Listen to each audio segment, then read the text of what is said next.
You know, if you really want to get to the heart of what America is all about, what it was truly founded to be, you have to go back. I mean, way back. We've got to dig into this incredibly deep, often painful, and frequently overlooked history of suffering for one's faith. And this story, honestly, it's the key to just about everything. Yeah, the source material we're digging into today just nails it. It says that this story of suffering, it's not just some dusty old history lesson. Nope, it is literally in the DNA of the American experiment. And the stakes here, they couldn't be any higher. This is a story written in blood and sacrifice. All right, so let's get right to the core of it.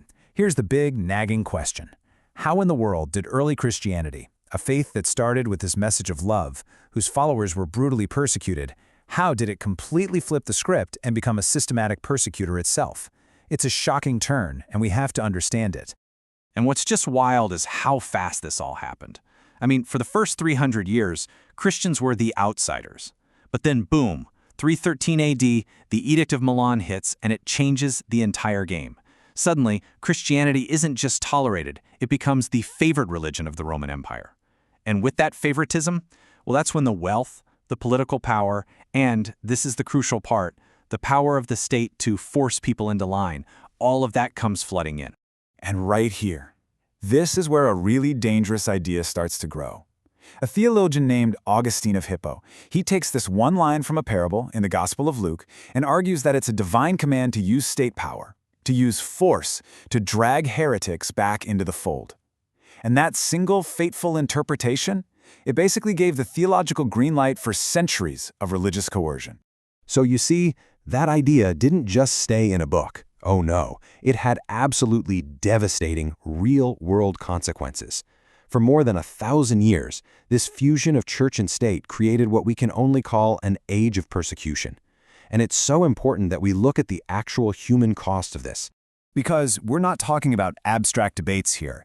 This was about real people, entire communities, who just dared to think differently. Groups like the Waldenses, the Albigenses, the Huguenots, even just individuals who wanted to translate the Bible so people could read it, they suddenly found themselves labeled as enemies of both the church and the state. Let's just take the Waldenses for a second. These were simple, devout folks living in the mountains of Italy and France. And what was their crime? Well, they had handwritten copies of the Bible, and they actually preached from them, believing that was the ultimate authority. For that, they were hunted down, branded as heretics, and faced these horrific crusades meant to wipe them out completely. I mean, this just shows you the level of fanaticism that took over. During a crusade against another group, the Albigenses, a commander supposedly asks, "Hey, how do we tell the heretics from the faithful?" And the reply he got back, "It is one of the most chilling things you will ever hear." It just reveals this mindset where conformity was way more important than human life itself.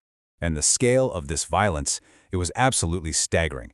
Just look at 1572, a coordinated wave of assassinations against French Protestants. The Huguenots just explodes across France. We're talking tens of thousands murdered in just a few weeks. This wasn't a battle, it was a straight-up massacre, fueled by nothing but religious hatred. And look, this wasn't just random, chaotic violence. No, it was organized. It was systematized. You had the Inquisition. This was an official institution, a court system specifically designed to hunt down anyone who disagreed. It used torture to get confessions and had the power to hand people over to the government to be executed. It was the terrifying legal machine of a fused church and state. So you see, it was like a war on two fronts. It was a war on people's bodies, for sure, but also a war on their minds. The authorities knew that controlling information was everything. They literally made it illegal for regular people to own a Bible. And a guy like William Tyndale, who spent his life translating the Bible into English so people could understand it, he was hunted down, strangled, and then burned at the stake for his work. Incredible. Okay, so against this incredibly dark backdrop, we're talking over a millennium of control and persecution. A new chapter starts to open up, an escape route.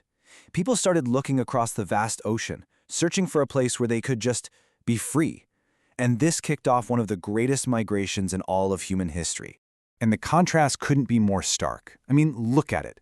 The old world system they were running from was all about the union of church and state, where you had to conform or else. The new world, it represented this totally radical idea, a refuge, a safe place where your conscience could finally be free, because the power of the government and the power of the church would be kept separate, for good. And so, they came. You're the Pilgrims, the Puritans, Quakers, Baptists, Huguenots fleeing France, Mennonites from all over. I mean, what a mix of people. They all disagreed on tons of theology, but they were all united by this one powerful, desperate dream just to have the freedom to worship God without being afraid. And this is the idea that absolutely changed the world. Roger Williams put it so perfectly. He'd been persecuted himself, even in the New World, and he founded Rhode Island on this one core principle. The government's power stops right where a person's conscience begins. You can't overstate how revolutionary that was. And this wasn't just some nice philosophical idea. Not at all. These convictions, which were forged in the fires of all that persecution, became the actual legal bedrock of the new United States. They were intentionally designed to be a complete and total rejection of that old world system. So when the Founding Fathers were drafting the Constitution and the Bill of Rights, they weren't just sitting around writing theory. They were looking back over their shoulders at the burning wreckage of European history. That memory of the Inquisition, of the religious wars, of people being burned alive for their faith, that collective trauma was the engine driving the creation of the First Amendment. The source material we're looking at uses this really powerful prophetic image to describe America's two big ideas, civil liberty and religious liberty. They're called lamb-like horns. They were seen as these gentle powers, totally different from the aggressive dragon-like powers of the old world. They were two sides of the same incredible coin, both just radical for their time. So let's just boil it all down. This is the core takeaway. America exists as a direct response to those centuries of suffering we just walked through. This nation was literally built by refugees for refugees, a sanctuary designed to protect people from the tyranny of a state-run church. But the story doesn't stop there. According to the prophetic view in our source material, there's one last, really painful and deeply ironic twist to this whole incredible story. And here's the paradox that the source presents. That very same nation that was born as a refuge, the one with those gentle, lamb-like principles of civil and religious freedom, is prophesied to one day speak like a dragon. It's predicted to enforce a new kind of religious and political system, becoming a mirror image of the very thing it was created to escape. It's a shocking idea. And that leaves us with a really haunting question, doesn't it?